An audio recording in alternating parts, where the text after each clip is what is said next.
आपण पाहत आहात सत्य व रोखठोक न्यूज चॅनल महावृत्त न्यूज. आवाज तुमचा, ताकद आमची.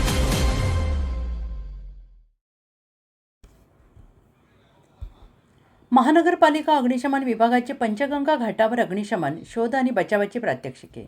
आपत्तीचा सामना करण्यासाठी महापालिकेची सर्व यंत्रणा सज्ज. संभाव्य पूरस्थितीचा मुकाबला करण्यासाठी महापालिकेची सर्व यंत्रणा सज्ज झाली असून आज पावसाळ्यापूर्वी अग्निशमन विभागाकडून अग्निशमन शोध आणि बचाव कार्याची प्रात्यक्षिके पंचगंगा नदीघाट येथे सादर करण्यात आली. या प्रात्यक्षिकांमध्ये अग्निशमन विभागाकडील अत्याधुनिक साधनसामुग्रीचे प्रात्यक्षिक आयुक्त डॉक्टर राजेंद्र भारोडी यांच्यासमोर सकाळी 8 वाजल्यापासून मुख्य अग्निशमन अधिकारी मनीष रणविसे यांनी दाखवले. यावेळी आयुक्त डॉक्टर राजेंद्र भारोडी यांनी बोलताना मुख्यमंत्री देवेंद्र फडणवीस यांनी सर्व महापालिकांना आपत्ती व्यवस्थापन यंत्रणा सज्ज ठेवण्याचे आदेश दिले आहेत.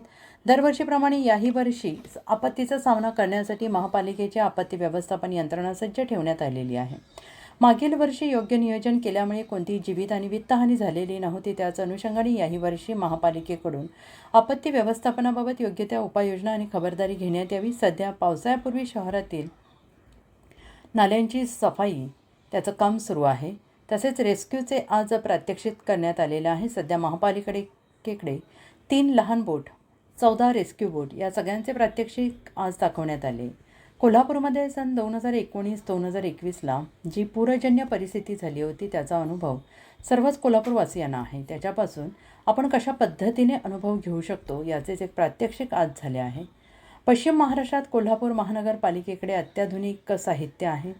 नागरिकांनी महापालिकेने वेळोवेळी दिलेल्या सूचनांचे पालन करावे. तसेच आपत्तीजन्य परिस्थितीमध्ये महापालिकेने केलेल्या आवाहनाचे पालन करावे असे आवाहन आयुक्त डॉक्टर राजेंद्र भारोडी यांनी केलं आहे. नदीमध्ये यावेळी प्रात्यक्षिकादरम्यान अग्निशमन विभागाकडे असलेल्या रबरी बोटीद्वारे एखादा व्यक्ती पाण्यात बुडाल्यानंतर त्याला पाण्यातून लाईफ जॅकेट, फायबर इनर आणि नव्यानं दाखल झालेले रिमोट कंट्रोल लाईफ बॉयच्या सहाय्याने बुडणाऱ्या व्यक्तीला सुखरूप कसे वाचवले जाते याचेही लाईव्ह प्रात्यक्षिक दाखवण्यात आले आहे. याचप्रमाणे अग्निशमन विभागाकडील cutter, spreader, slope cutter, BS8, hydraulic cutter, compressor, lifting bag, lifeline launcher, victim location camera, thermal imaging camera, quick response vehicle याचे प्रात्यक्षिक दाखवण्यात आले. यावेळी All India Institute of Local Self Government fire college विद्यार्थ्यांना अग्निशमन विभागाकडून आपत्तीकालीन कालावधीमध्ये बचाव कार्य करण्याचे प्रशिक्षण देण्यात आले. यावेळी अतिरिक्त आयुक्त रविकांत अडसूळ, मुख्य अग्निशमन अधिकारी मनीष रणभिसे, स्थानिक अधिकारी दस्तगीर मुल्ला, कांता वांदेकर, तांडील, किसन पवार, तानाजी वडर, विजय सुतार, प्रमोद मोरे, संग्राम मोरे, गिरीश गवळी, अभय मुकुळी, नितेश शिंगारे, सौरभ पाटील, रोहन लगडे तसेच बावडा रेस्क्यू फोर्सचे स्वयंसेवक आणि अग्निशमन विभागातील जवान उपस्थित होते. महानगरपालिकेच्या अग्निशमन विभागाचं प्रात्यक्षिक कशा पद्धतीने आगामी पावसाळा असेल किंवा संभाव्य महापुरासाठी कोल्हापूर महानगरपालिका सज्ज. दरवर्षीप्रमाणे यावर्षीसुद्धा आपले अग्निशमन दल आणि आपत्कालीन जो परिस्थिती हाताळण्यासाठी जो विभाग आहे तर काल माननीय मुख्यमंत्री महोदयांनी सुद्धा निर्देश दिले की या बाबतीमध्ये सर्व यंत्रणा सज्ज राहावी. तसं आपल्याकडे नाला खोलीकरण चालू आहे, जयंती नाला असेल, तसंच रेस्क्यूचं एक प्रात्यक्षिक आज झालं. त्या ठिकाणी महापालिकेकडे 3 छोट्या अग्निशमन, एका मोठ्या अग्निशमन व्हेकल्स आणि जवळपास 14 रेस्क्यू बोट्स या ज्या इमर्जन्सी आपण जे सेव्ह करतो त्या 3 फायबर बाईक आपण म्हणतो त्याला की त्याच्याने मोबाईल रिमोट ऑपरेटेड आहे.